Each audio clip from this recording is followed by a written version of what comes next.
자, 어제 정부가 내년부터 법인세율을 1%포인트 올리고 배당 소득은 분리 과세하는 내용 등을 담은 세제 개편안을 발표했습니다. 자, 이번 세제 개편안은 정부안이고요. 국무회의를 거쳐서 9월 3일 정기 국회에 제출되면서 확정이 되게 될 것 같습니다.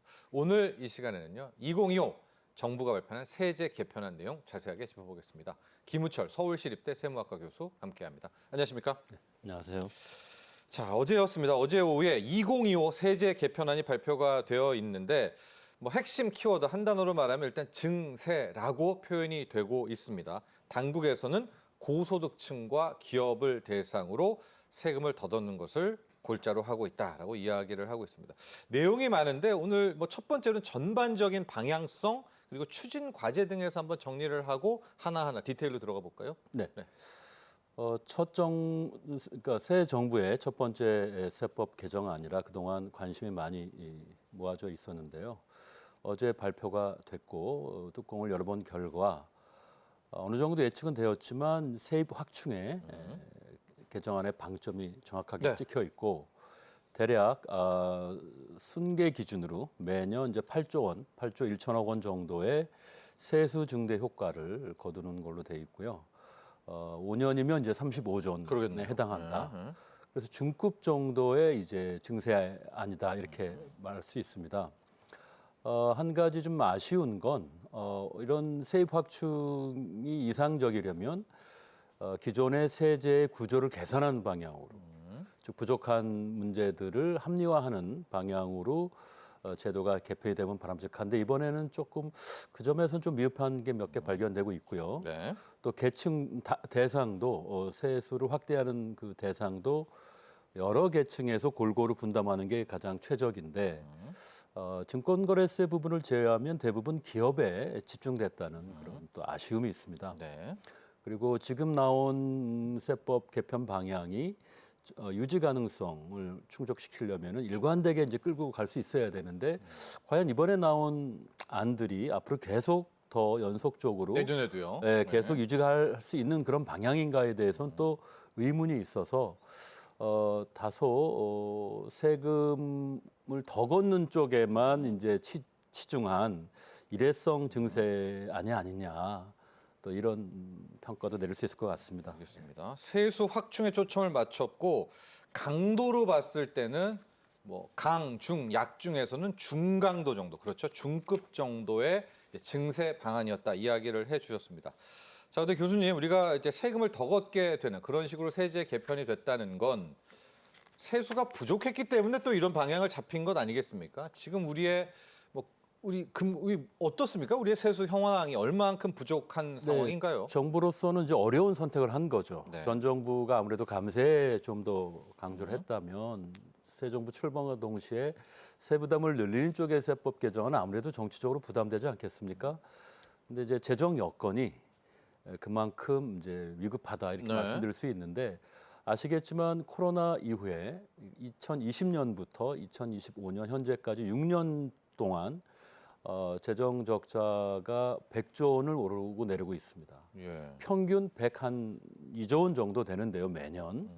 100조 원이 넘는 연평균 적자는 우리 재정이 감당하기에는 너무 힘들죠. 거의 소득세 하나를 새로 만들어야만 이 적자를 해소할 수 있는 상황이잖아요. 그래서 연간 100조 원이라는 거죠. 그렇습니다. 네. 지금 올해만도 추경 때문에 110조 원으로 지금 관리재정수 적자가 늘어난 적자죠. 상태죠. 예.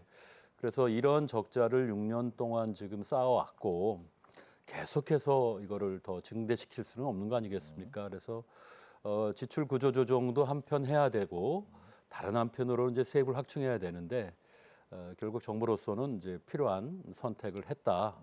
그런 면에서 어렵지만 그래도 필요한 선택을 했다는 면에서 긍정적으로 평가할 수 있겠습니다. 근데 당장 드는 생각이 지금 AI라는 키워드, 특히 AI 산업은 굉장히 중요한 부분 아니겠습니까? 근데 이렇게 좀 증세를 택하고 세금을 더 걷게 된다라고 하면 AI 쪽들은 실은 투자도 많이 해야 되고 네. 좀 돈이 많이 들어가는 곳이잖아요. 이런 부분에 대해서는 좀 특별한 혜택 같은 것들을 좀 마련해 뒀을까요? 네, 물론입니다. 지금 국가 AI도 만드는 과정에 첫 있고 번째 공약이 AI였으니까요. AI 강국을 지향한다는 거에 발맞춰서 세법 개정안 제일 첫머리에 나와 있는 것들은 이제 이번에 AI를 국가전략기술로 이미 채택을 했는데 네. 구체적으로 어떠한 세부 기술들이 세액공제 대상이 될지를 자세히 열거를 했죠. 뭐 생성형 AI 당연히 들어가야겠죠. 챗GPT 같은 것들이고요. 최근에 또 인기죠.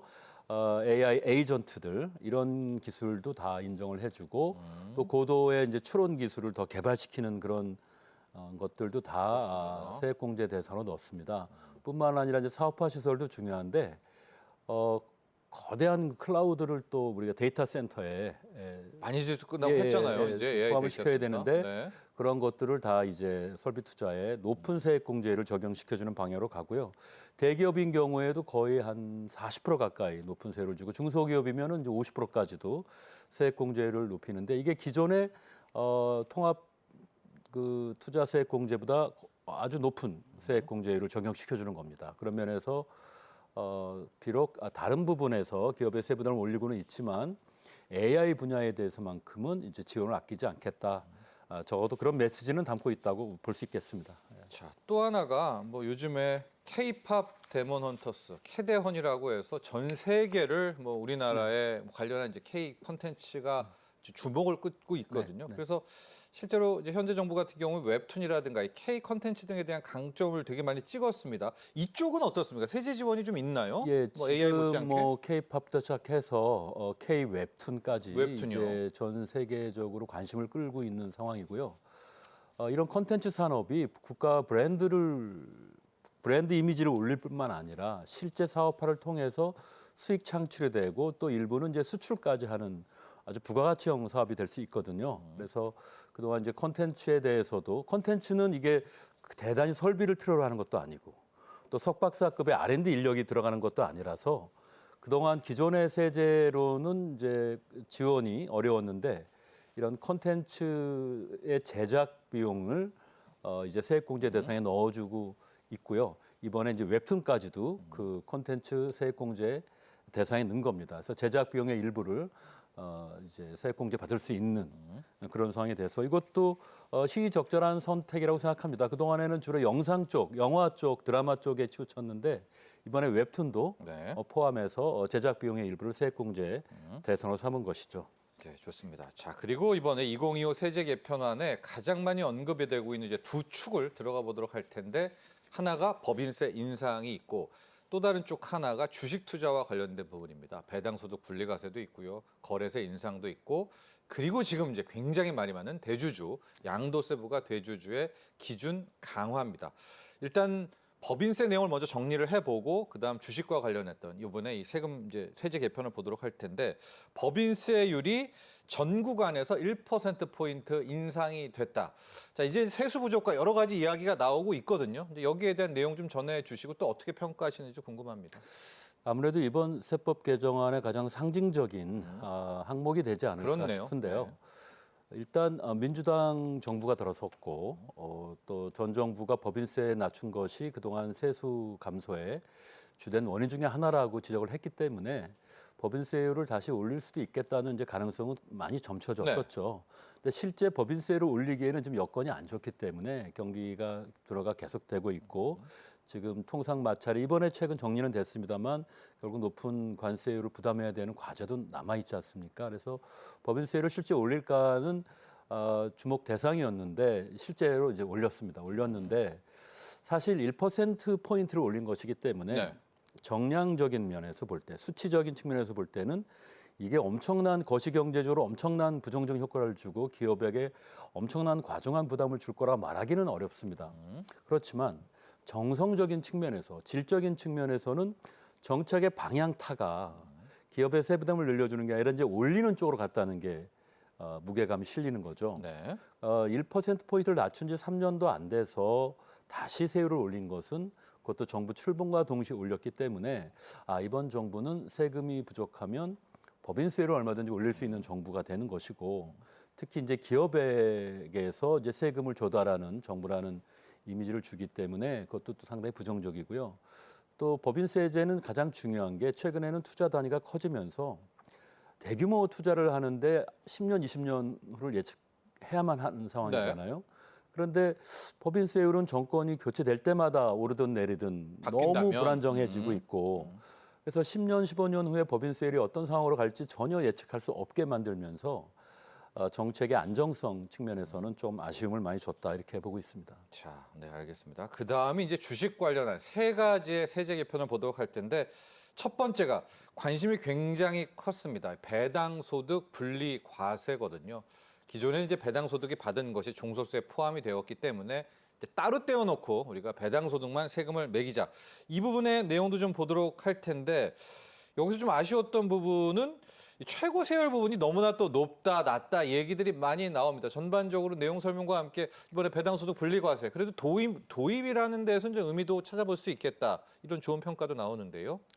네, 배당소득 그 과세는 분리과세요. 네, 조금 이게 내용이 좀 복잡할 수 있는데요. 간단히 말씀을 드리면 현재 2천만 원 이상이 되면 종합소득 세율로 과세가 되기 때문에 최고 45%죠. 그렇죠. 근데 이제 이게 법인 단계에서 이미 세금을 걷고 또 배당 받는 단계에서 두 번째로 걷기 때문에 전체적인 세금 부담은 상당히 높은 상태입니다. 지금 45%도 높지만 거기에 이전에 법인 단계에서도 또 세금을 띄기 때문에 회사가 한번 냈으니까요. 네, 그래서 이중과세 문제가 이제 지적이 되고 있고요. 그래서 이런 전반적인 상황이기 때문에 배당이 그동안 높지 못했고 세제가 약간의 장애를 준 건 사실입니다. 정부가 이제 이 문제를 해소하기 위해서 고배당 성향의 기업의 경우에는 그러니까 아예 배당 성향이 40%를 넘기든지 아니면 25% 이상이면서 전년 3년 평균보다 5% 이상 초과하게 되면 그러면은 이제 배당 소득에 대한 분리과세를 적용하게 되는데 이게 최고 35%, 낮으면 이제 25%까지 3억 이상 받으면 네, 3억을 기준으로 3억 이상인 보통 이제 대주주를 이게 겨냥한 제도이기 때문에 대주주인 경우에는 뭐 수백억에서 수천억까지도 배당을 받기 때문에 배당 3억 받으려면 한 150억 정도는 해야 됩니다. 일반 주식 개미 투자. 투자가는 예. 이제 해당 사항이 없죠. 아니죠. 35%. 우리나라의 한 7, 80%의 그 소액 투자가들은 보통 배당이 10만 원, 50만 원 이 정도거든요. 그래서 그분들을 위한 분리과세 제도는 아니고 네. 그분들은 이미 원천 징수로 낮은 세율로 끝납니다. 끝나죠. 그래서 이제 대규모 배당을 받는 분들인데 3억 이상의 경우 35%고 이해하면은 25%인데 물론 기존에 이분들은 대부분 다 최고 세율에 직면해 있었기 때문에 네. 45%를 10% 포인트 10% 포인트. 또는 이제 20% 포인트 낮추는 거지만 기존에 이제 민주당에서 유사한 법안이 발의됐을 때는 거의 내용은 비슷한데 25%를 얘기했었거든요. 최고 세율로. 그래서 그거보다는 지금 35%로 최고 세율이 높아서 다소 이제 그렇죠. 조금 불만인 분들도 계시겠지만 원래 아는 25%였는데. 하지만 제가 볼 때 지금 이 내용이 중요한 겁니다. 아까 말씀드린 대로 25% 배당 성향이면서 종전보다 5% 이상 배당을 늘리게 되면 이 혜택을 받는 거거든요. 근데 받는데 확대된 부분에 대해서만 받는 게 아니라요. 모든 배당에 대해서 받는 거예요. 작년에 밸류업 세제가 나왔을 때 예. 정부와는 확대된 배당에 대해서만 저일과세를 해주는 거였습니다. 근데 이번에는 전액 분리과세 혜택을 주는 것이기 때문에 비록 35%가 45%보다 그렇게 많이 낮지 않다고 불만을 가질 수는 있겠으나 대상은 모든 배당에 대해서 적용이기 때문에 세제 유인은 상당하다 이렇게 말씀드릴 수 작년 있고요. 밸류업에 비해서는 훨씬 크네요. 그런 면에서는 더 큰 겁니다. 네. 그렇지만 배당 확대를 목표로 제도를 설계해야 하는 정부 입장에서 볼 땐 확대되는 부분에 대해서만 저일과세 혜택을 줘야 되는데 이미 원래 받던 배당에 대해서도 세제 혜택을 주게 되면 어떤 일이 벌어지겠습니까? 예를 들어서 A 대기업 같은 경우 현재 배당 성향이 높은 기업이 많이 있거든요. 30%다. 그러면 이 기업은 딱 5%만 늘리면 되는 겁니다. 배당을. 더 늘릴 필요도 없어요. 매년 그냥 차곡차곡 5%씩 늘리는 게 세제 혜택을 극대화하는 그렇죠. 데는 최적의 선택이거든요. 그러니까 일부 기업에게는 충분한 유인이 되지만 배당 확대 효과 측면에서 볼 때는 그건 좀 제한적일 수밖에 없다. 배당을 늘릴 때마다 줘야 되는데 5% 하면 찍어 예, 버리면 5%만 네. 하면은 다 주기 때문에 매년 5%씩 하는 게 최적인 선택이 되는 것이라 배당 확대를 유도하는 건 좋은데 실제 연계되는 그 규모는 제한적일 가능성이 높다. 5% 정도로 네. 그칠 거라는 거죠. 배당을 늘리는 효과는. 네. 그런 면에서는 좀 국회 심의 과정에서 이건 좀 재검토가 필요하지 않나 이렇게 보고 있습니다. 그렇습니다. 자, 거래세율은 제가 말씀드리도록 하겠습니다. 원래 이제 거래세율이 금투세가 있어가지고 인하됐었는데 이제 금융투자소득세가 폐지되면서 다시 금투세를 높인다. 그래서 코스닥이 0.15에서 0.2%로, 코스피는 0.05%로 이제 거래세가 인상되는 그런 게 하나가 있고, 가장 말도 많고요. 오늘 주식 급락도 뭐 이것 때문이다 이야기도 나오고 있는 그런 상황이 양도세를 내는 대주주 기준에 대한 이야기입니다. 현재 우리나라는 뭐 주식 투자로 번 돈에 대해서 양도세를 내지 않지만 바로 이 기준에 해당하는 분들은 세금을 내야 되는데요. 종목당 이제 기존 50억에서 10억으로 이게 강화가 된 이게 참 말들도 많고 이제 이렇게 되면 뭐가 문제냐면 종목당 10억이 의외로 많거든요. 이게 또 이 가족 뭐 다 합치니까 연말만 되면 또 주식 판다, 또 변동성 생긴다 이런 부분인데요. 다시 돌아왔네요. 이걸 좀 안 하는 걸로 알았는데 이제 당국에서도 고민 끝에 정부에서도 돌려놓은 게 맞다 이렇게 생각을 한 거겠죠. 네, 이 주식 관련 세금은 너무 민감한 내용들이라서 사실은 정부로서 세법 개정안에 담기 상당히 사전에 아마 부담이 됐고 충분한 검토를 거쳤을 거라고는 보고 있습니다. 자, 근데 여기서 제일 중요한 핵심은 우리가 지난해 논란 끝에 그 도입하기로 했었던 금융투자소득세가 폐지가 되지 않았습니까? 그리고 이 주식 관련해서 아무런 대체 입법이 없이 그대로 가기는 어려운 겁니다. 그래서 그 정부로서 택한 안은 두 가지인 거죠. 기존대로 거래세 중심으로 가고 또 대주주에 한해서 양도소득세를 이제 부과하겠다. 어떻게 보면은 과거 획기적으로 간 면에서는 전 좀 아쉽고요. 네.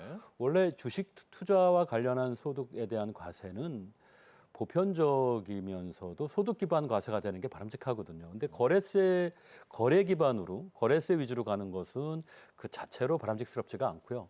주식 시장을 이제 활성화하려는 목적이 있는데 주식 투자할 때마다 세금을 내라는 것은 사실은 바람직한 건 아닙니다. 그래서 거래세 자체의 왜곡 효과를 무시할 수가 없고 특히 손실이 나더라도 거래세는 내야 되기 때문에 형평성 차원에서 또 문제가 될 수 있습니다. 그래서 거래세가 다시 원상복구되는 것은 저는 바람직스럽지 않다고 보고 있고요. 소득 기반 과세로 갔어야 했었다 이렇게 보고 있는데 과거의 금투세죠. 예, 네. 여기서 문제되는 것은 또 대주주 기준 강화입니다. 네. 대주주 기준은 사실은 소득 기반으로 가는 게 아니라 보유 기반으로 가는 거예요. 종목당 10억 이상이면 세금을 내고 양도세를 내고 그 이하면 안 낸다는 것은 내가 10개 종목을 9.9억씩 들고 있다면 99억을 투자해서 1년에 1, 20억 소득을 벌어도 네. 과세를 안 한다는 면에서는 문제가 되는 거죠. 그래서 이걸 소득 기반형으로 갔어야 되는데 보유 기반 종전 방식으로 가게 되면서 투자자도 불만이고 또 세제 합리화를 기대했던 여러 뭐 연구자나 이런 관심 있는 분들도 이 부분은 동시에 불만을 갖고 있습니다. 네. 그러나 한 가지 확실한 것은 거래세도 안 걷고 보유 기반의 대주주 양도세도 안 하고 금투세도 없고 아무 세금도 안 걷고 갈 수는 없는 겁니다. 네. 그래서 저희들은 제일 좋은 대안은 소득이 그래도 주식 투자를 통해서 조금이라도 많이 생기면 그분들부터 세금을 부과하는 방식이 더 나은 방식이다. 대주주 보유 기반으로 가게 되면 문제가 뭐냐면 장기 투자를 져야 합니다. 주가가 올라서 10억이 넘어버리면 종목당 무조건 떨궈내야 되거든요. 그렇죠. 연말도 그렇지만 연말 이전에라도 주가가 오르면 최근처럼 주가가 당장 10월부터요. 네. 고점에 오르게 되면은 그걸 덜어내게 돼 있습니다. 네. 그래서 우리가 대주주 기준으로 다시 회귀하는 건 역시 바람직하지 않고 어렵지만 일정 수준 이상의 소득이 양도소득이 발생하면 세금을 매기는 그게 금투세의 대체 입법으로 그래도 나은 게 아닐까 네. 이렇게 말씀드릴 수 있겠습니다. 자, 그리고 또 뭐 제가 덧붙이자면 이번에 세제 개편에는 부동산 관련한 세제 개편은 없었다. 뭐 당초에 얘기가 됐던 보유세 이런 부분은 없었다는 것들 말씀드리고요. 이건 이제 정부안입니다. 국무회의를 거치고 9월 정기국회에 가서 확정된다는 점도 말씀드립니다. 김우철 서울시립대 세무학과 교수와 함께했습니다. 오늘 감사합니다. 감사합니다.